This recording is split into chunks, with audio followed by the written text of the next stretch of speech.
आज के इस लेक्चर में हम नेक्स्ट पढ़ेंगे CS 507 के जो मैं आपको हैंडआउट्स पढ़ा रहा था इंटरनेट इंफॉर्मेशन सिस्टम के। तो आज हम लेसन नंबर 27 और 28 को देखेंगे और मैं इंशाल्लाह ये कोशिश करूँगा कि ये एक 2 से 3 दिनों के अंदर अंदर ये जो फाइनल टर्म का जो सिलेबस है ये कवर करवा दूँ।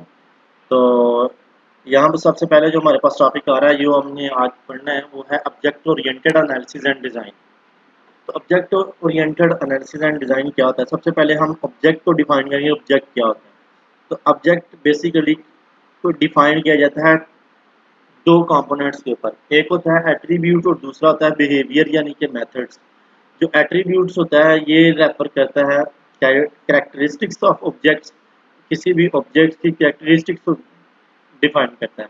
जैसे मिसाल के तौर पर अगर कोई पर्सन है तो उस पर्सन का जो नाम, मतलब एक पर्सन एक क्या है, एक पर्सन एक ऑब्जेक्ट है और उसके जो कैरेक्टरिस्टिक्स या उसकी जो कैरेक्टरिस्टिक्स हैं यानी एट्रीब्यूट्स हैं वो उसका नाम हो सकता है, उसका एड्रेस हो सकता है, टेलीफोन नंबर हो सकता है। तो ये सारे के सारे ऑब्जेक्ट्स होते हैं। आगे नेक्स्ट अगर हम देखें तो बिहेवियर्स क्या होते हैं? बिहेवियर रेफर करता है मेथड्स को, और मेथड्स वो चीज़ें होती हैं जो हम परफॉर्म करते हैं, ऑपरेशंस परफॉर्म करते हैं। जैसे हम अपडेट करते हैं, ऐड नेम करते हैं, किसी एम्प्लॉय का नेम ऐड कर लेते हैं, डिलीट करवा देते हैं या अपडेट करते हैं।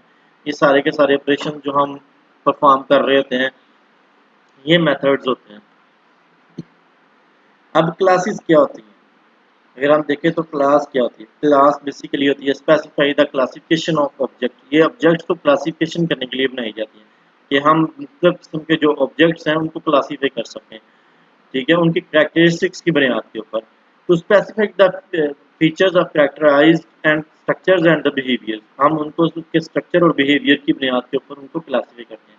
जैसे मिसाल के तौर पर अगर हमारे पास एक क्लास है ऑटोमोबाइल्स की, तो ऑटोमोबाइल्स के अंदर वैन्स आ जाती हैं, कार्स आ जाती हैं, बसेस आ जाती हैं, ट्रक्स आ जाते हैं। तो ये सारे के सारे क्या हैं, जितने भी व्हीकल्स, जितनी, अगर हम एक व्हीकल के नाम की एक बना लेते हैं, क्लास बना लेते हैं, तो व्हीकल्स में जितनी भी आएंगी उनके आगे, तो ये सारी उनकी फर्दर आगे सब क्लासेस होंगी, ठीक है। तो जो मेन क्लास है वो व्हीकल होगी, ठीक है। और उसके एतबार से आगे अगर हम देखें तो वो बेसिकली एक हमारी क्या है, क्लास। और अगर हमने एट्रीब्यूट और मेथड हमने ऊपर पढ़ लिया, एट्रीब्यूट्स क्या होते हैं? कैरेक्टरिस्टिक्स ऑफ ऑब्जेक्ट्स होती हैं, और methods operation related to the objects, जो किसी भी क्लास के अंदर या किसी भी ऑब्जेक्ट के ऊपर जो हम ऑपरेशंस परफॉर्म करते हैं उनको कहते हैं। जैसे मिसाल के तौर पर यहाँ पर उसने एग्जांपल दिया है कि एक क्लास एक कस्टमर की है, एक ऑब्जेक्ट क्या है, पर्टिकुलर एक कस्टमर जो हमने कहा है वो एक क्लास है। एट्रीब्यूट्स का नेम और एड्रेस हो सकता है। मेथड इसके ऊपर ऐड अपडेट, और जो मैंने पहले बताया ऐड अपडेट और डिलीट, ठीक है।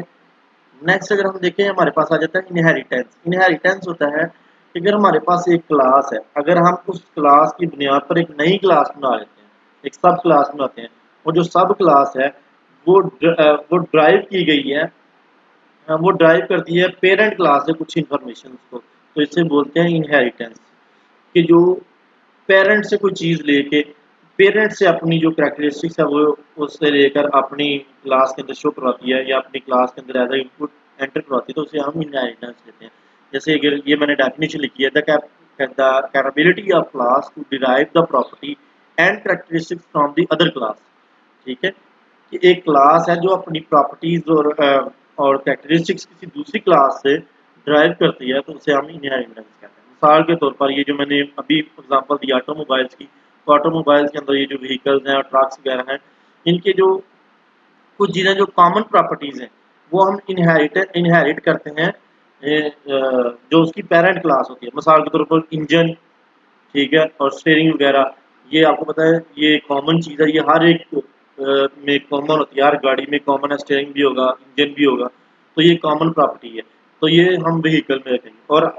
और ये जो इंजन है ये ये पेरेंट क्लास है। जब भी हम ड्राइव क्लास बनाएंगे, मतलब चाइल्ड क्लास बनाएंगे, तो वो चाइल्ड क्लास जो है वो ये इंफॉर्मेशन पेरेंट क्लास से ड्राइव करके मतलब पेरेंट से लेगा, ठीक है। तो इसे हम कहते हैं इनहेरिटेंस। जो पेरेंट से कोई चीज़ ली जाएगी वो इनहेरिटेंस यानी कि विरासत में आएगी, ठीक है। नेक्स्ट ये हमारे पास बहुत ही इंपॉर्टेंट एमसीक्यूज है। अगर आपने एक हायरार्की बनाई है, जैसे यहाँ पर अगर देखें कि व्हीकल है, व्हीकल में हमने बनाया कि एक ट्रक और ये एंटिटी बना ली कार की। अब कार के आगे फर्दर जो एंटिटीज हैं वो हमने ड्राइव कर ली। अगर तो हम एक हायरार्की में नीचे से ऊपर की तरफ मूव कर रहे हैं, ठीक है, मतलब moving up to up the hierarchy in term of generalization. तो अगर आप नीचे से ऊपर की तरफ मूव कर रहे हैं तो इसे कहते हैं जनरलाइजेशन। लेकिन अगर आप डाउन मूव कर रहे हैं ऊपर से नीचे की तरफ तो इसे हम कहेंगे स्पेशलाइजेशन।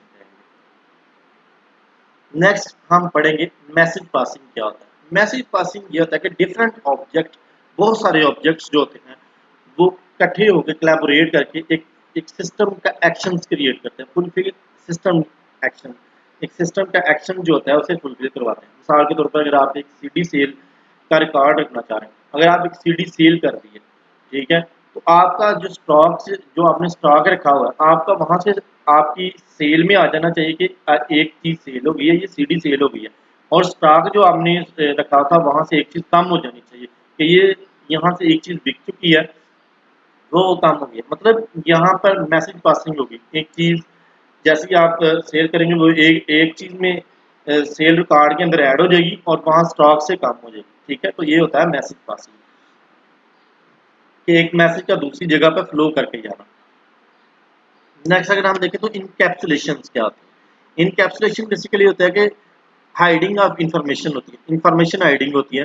जैसे मिसाल के तौर पर जब भी हम कोई भी मूवी वगैरह प्ले करते हैं, जैसे ही हम प्ले का बटन प्रेस करते हैं जो उसकी टेप होती है जिसको हम फर्दर आगे पीछे मूव करके मूवी को आगे या पीछे कर सकते हैं, वो टेप एक वक्त के लिए गायब हो जाती है, डिसअपीयर हो जाती है स्क्रीन से, ठीक है। तो इसे कहते हैं मैसेज इनकैप्सुलेशन। आगे है पॉलीमॉर्फिज्म। पॉलीमॉर्फिज्म का मतलब है पॉली मीन मैनी होता है और मॉर्फिज्म शेप्स, मतलब मैनी शेप्स, ठीक है। मतलब एक ही मैसेज का मुख्तलिफ जगह के ऊपर डिस्प्ले होना, ठीक है। Polymorphism is the ability of message to display in more than one form, कि एक ही मैसेज का एक से ज्यादा शक्लों में डिस्प्ले होना, इसे कहते हैं पॉलीमॉर्फिज्म। फॉर एग्जांपल अगर हम इसकी जनरल एग्जांपल लें तो यहाँ पर हम ये कह सकते हैं, तो यहाँ पर भी ये डेफिनेशन लिखी हुई है कि पॉलीमॉर्फिज्म की ये डेफिनेशन है। वैसे अगर हम रियल वर्ल्ड में एग्जांपल लें तो एक शख्स है, सपोज एक शख्स है, एक पर्सन है, तो वो एक वक्त में फादर भी हो सकता है, एक वक्त में वो हस्बैंड भी हो सकता है और ब्रदर भी हो सकता है, कि एक वक्त में उसका डिफरेंट जगह पर जो रिलेशंस हैं इसको हम पॉलीमॉर्फिज्म में लेते हैं, ठीक है। नेक्स्ट अगर हम देखें what is the business process री इंजीनियरिंग। बिजनेस री इंजीनियरिंग क्या होता है? बिजनेस री इंजीनियरिंग होता है अगर हम अपने बिजनेस को कस्टमर की ज़रूरत के मुताबिक, कस्टमर की नीड के मुताबिक अगर हम उसको अपने बिजनेस को रीडिज़ाइन करते हैं, री थिंकिंग करते हैं उसके ऊपर, ठीक है, और हम उसके अंदर जो है उसको मेजर करते हैं, उसकी परफॉर्मेंस को, कॉस्ट को, क्वालिटी सर्विसेज को, स्पीड को, अपनी जितनी भी ड्रामेस्टिक इम्प्रूवमेंट लाते हैं, तो ये इसे कहते हैं हम री इंजीनियरिंग कहते हैं, जो हम अपने बिजनेस के अंदर अचीवमेंट ला रहे होते हैं कि हम ज़्यादा से ज़्यादा हम चीज़ों को सेल करें और हमें प्रॉफिट आए, ठीक है। नेक्स्ट अगर हम देखें तो हमारे पास डेफिनेशन आ जाती है सॉरी, ये आ जाते हैं कम्पिटिटिव एडवांटेजेस। कम्पिटिटिव एडवांटेजेस क्या है कि वो यहाँ पर अगर आप कोई भी मेन गोल जो होता है किसी भी ऑर्गेनाइजेशन का, वो इंट्रोड्यूस सॉरी बीपीआर इंट्रोड्यूस करवाने का मेन गोल क्या है कि इसका एक कम्पिटिटिव एज मिलता है बिजनेस को, ये कि ये प्रोवाइड करता है बेटर प्रोडक्ट्स प्रोवाइड करता है कि ताकि आप अच्छी अचीवमेंट हासिल कर सको, ठीक है। कस्टमर की ज़रूरत के मुताबिक आप चीज़ बनाओ और उसको सेल करो और इसके ऊपर आपको अच्छा मार्जिन मिलता है, तो ये एक कम्पिटिटिव एज प्रोवाइड करता है, ठीक है, बीपीआर। नेक्स्ट अगर हम देखें तो BPR help the organization to gaining the competitive advantages in the use of process effective efficiency and use and should also be kept in mind। तो बीपीआर हमारी किसी भी ऑर्गेनाइजेशन में इस जो है वो कम्पिटिटिव एज ये प्रोवाइड करता है, हमारी मदद करता है कि हम कस्टमर की नीड के मुताबिक इफेक्टिवनेस और एफिशिएंट चीज़ बनाएं, जो कस्टमर के को माइंड में रख के अगर हम बनाएंगे कस्टमर की ये ज़रूरत है तो उसके ऊपर हम ज़्यादा से ज़्यादा मार्जिन अचीव कर सकते हैं। इफेक्टिवनेस होता है कि हम हमारी जो प्रोडक्ट है वो दिखने में कैसी होगी, हम उसकी packing, advertising, rating, customer loyalty, time availability, कि कब हमने किसी भी चीज़ को कब मार्केट में लॉन्च करवाना है, और अंडरस्टैंडिंग, कस्टमर अंडरस्टैंडिंग, ये सारी की सारी इफेक्टिवनेस में आती हैं चीज़ें।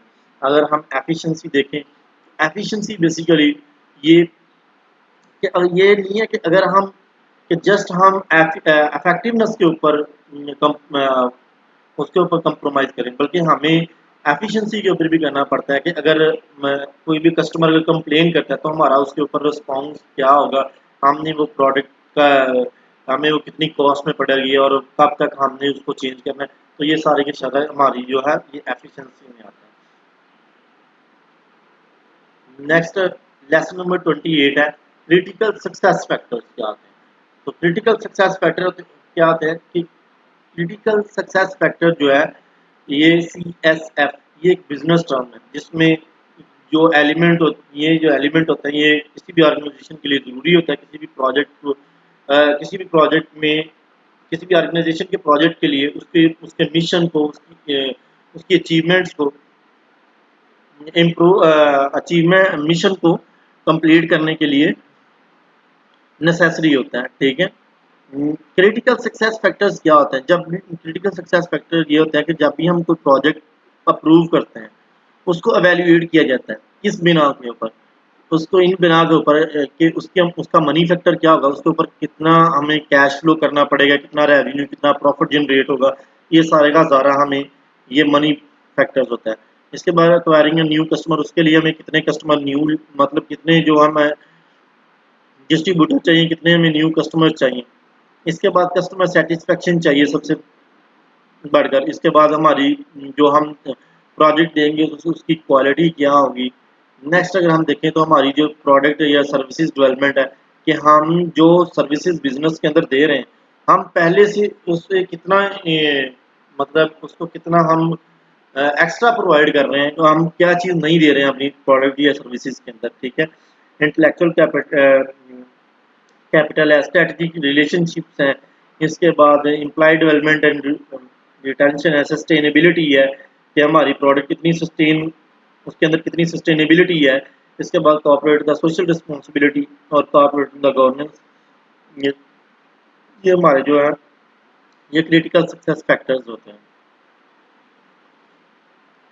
अगर हम बात करें कि हमारे पास CSF बेस्ड की परफॉर्मेंस इंडिकेटर्स क्या होते हैं, की सक्सेस फैक्टर्स जो होते हैं ये बेसिकली जस्ट स्ट्रेटजीज होती हैं कि किसी भी अगर ये किसी भी प्रोजेक्ट को किसी भी सर्विसेज को आप लॉन्च करने के लिए सक्सेसफुली लॉन्च करने के लिए जो स्ट्रेटजीज ठीक है लगाते हैं तो इसे इसे कहते हैं क्रिटिकल सक्सेस फैक्टर्स में आती है।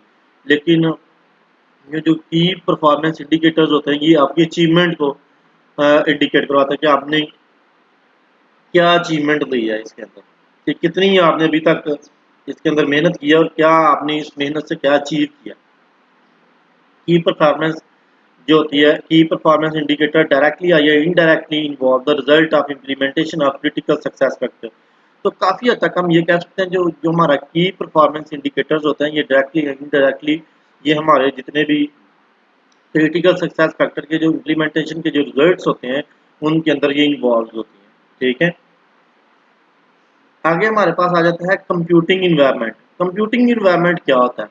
कंप्यूटिंग इन्वायरमेंट होता है कि availability of information to the various user also depend on how the information is produced, information किस तरीके से प्रोसेस होगी, at what location the information is process, information कहाँ पे प्रोसेस होगी और कहाँ पे अवेलेबल होगी आफ्टर प्रोसेसिंग। तो ये होता है ये आता है कंप्यूटिंग इन्वायरमेंट के अंदर। अब कंप्यूटिंग इन्वायरमेंट कितनी किस्म के होते हैं ये हमारे पास आ जाते हैं। कुछ सिस्टम कुछ स्टैंड अलोन होते हैं, प्रोसेसिंग सिस्टम होते हैं, कुछ सेंट्रलाइज इन्वायरमेंट प्रोवाइड करते हैं, कुछ डिस्ट्रीब्यूटेड इन्वायरमेंट प्रोवाइड करते हैं, कुछ हमारे पास वेब बेसिस इन्वायरमेंट्स होते हैं।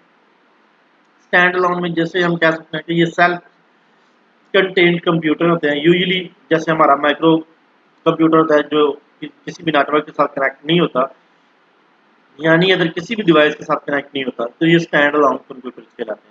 अगर हम बात करें सेंट्रलाइज और डिस्ट्रीब्यूटेड प्रोसेसिंग की तो ये हमारे पास नीचे टेबल गिवन है, अगर आप यहाँ से पढ़ेंगे तो आपको ज़्यादा अच्छी समझ आ जाएगी।